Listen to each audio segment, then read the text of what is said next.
नमस्कार किसान भाइयों। आज इस वीडियो में हम बात करेंगे कि गेहूं की बालियों में दाना भरते समय हमें अपने गेहूं की फसल की किस प्रकार से देखभाल करनी चाहिए। इस समय पर हमें कौन कौन सी सावधानी रखनी चाहिए जिससे हमारी गेहूं की फसल में रोगों का अटैक ना हो। साथ ही बात करेंगे कि हम कौन से ऐसे कार्य को करें जिससे हमारी गेहूं की पैदावार बढ़ जाए। ये वीडियो पूरा अंत तक देखिएगा। आज आपको बहुत कुछ जानने को मिलने वाला है। साथ ही चैनल पर पहली बार आए हैं तो सब्सक्राइब करके घंटी के निशान को भी जरूर दबाएं। किसान साथियों, जिन किसान भाइयों ने गेहूं की बुआई टाइमली करी थी या फिर नवंबर महीने के अंत तक करी थी, अब उन सभी किसान भाइयों की गेहूं की फसल में बालियां पूर्णतः निकल चुकी हैं और बहुत सारे किसान भाइयों की गेहूं की फसल में अब बालियों में दाना का भराव शुरू हो गया है। और जब गेहूं की बालियों में दाने का भराव हो रहा होता है, यह जो समय है गेहूं की फसल के लिए काफी ज्यादा क्रिटिकल माना जाता है। यदि इस समय पर हम सही से देखभाल नहीं करेंगे, कुछ सावधानियां नहीं रखेंगे, तो खेल सारा उल्टा हो सकता है, पैदावार हमारी कम हो सकती है। तो सबसे पहले बात करते हैं कि इस समय हमें नंबर 1 पर क्या करना चाहिए। नंबर 1 पर है गर्मी से अपनी गेहूं की फसल को बचाना है। मार्च का महीना शुरू हो गया है और अब किसान भाइयों लगातार जो तापमान है वह काफी ज्यादा बढ़ रहा है। सभी क्षेत्रों में तेजी से गर्म हवाएं चल रही हैं, जिससे हमारी जो गेहूं की फसल है उसको काफी ज्यादा नुकसान हो रहा है। ऐसे में हमें क्या करना चाहिए जिससे जो हमारी गेहूं की फसल है ये गर्मी की मार से बच जाए।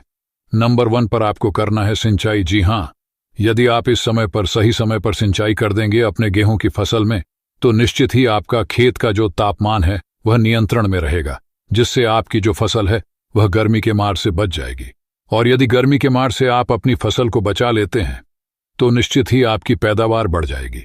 अधिक गर्मी की वजह से हमारी जो गेहूं की फसल है वह कम समय में ही पकना शुरू हो जाती है, जिससे हमारी जो दाने हैं उनकी क्वालिटी अच्छी नहीं होती। दाने टेढ़े मेढ़े पतले रह जाते हैं, जिससे पैदावार काफी ज्यादा कम हो जाती है।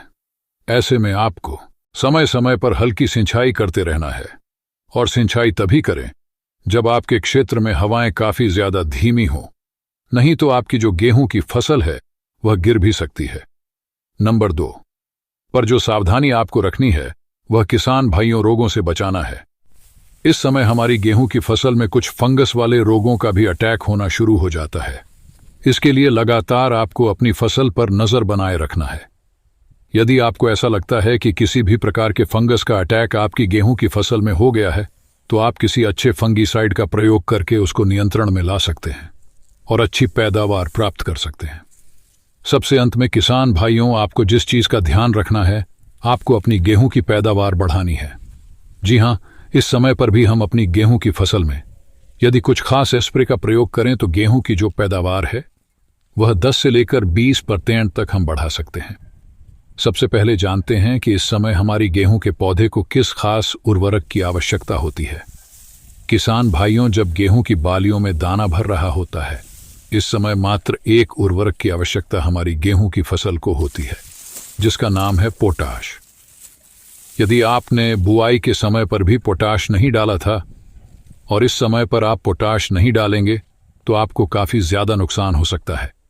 लेकिन यदि इस समय आप अपनी गेहूं की फसल में किसी भी माध्यम से पोटाश का इस्तेमाल कर देंगे तो आपके गेहूं की बालियों में भरपूर मात्रा में दाने का भराव होगा। दाने की क्वालिटी नंबर 1 होगी और दाने आपके मोटे, चमकदार और वजनदार होंगे, जिससे आपकी जो गेहूं की पैदावार होगी वह भी काफी ज्यादा बढ़ जाएगी। यदि इस समय हम बेस्ट पोटाश की बात करें तो एक स्प्रे आता है जिसका नाम है NPK 0050, जिसमें 50% पोटाश की मात्रा पाई जाती है। यदि इसका स्प्रे किसान भाइयों आप थोड़ा सा खर्चा करके इस समय पर कर देंगे तो आपको बहुत बढ़िया और बहुत ही शानदार रिजल्ट इसका मिलेगा। पोटाश की मात्रा की बात करें तो आपको लगभग 1 किलो लेना है और 150 लीटर पानी में घोल बनाकर स्प्रे कर देना है। जब गेहूं की फसल में बालियों में दाने का भराव हो रहा हो, उस समय पर आपको इन 3 सावधानियों को रखना है, इन 3 कार्यों को करना है, तो निश्चित ही आपकी गेहूं की जो पैदावार होगी किसान भाइयों वह झंडे गाड़ देगी। आपको बढ़िया पैदावार प्राप्त होगी। किसान भाइयों, वीडियो पसंद आई हो तो चैनल को सब्सक्राइब जरूर करें।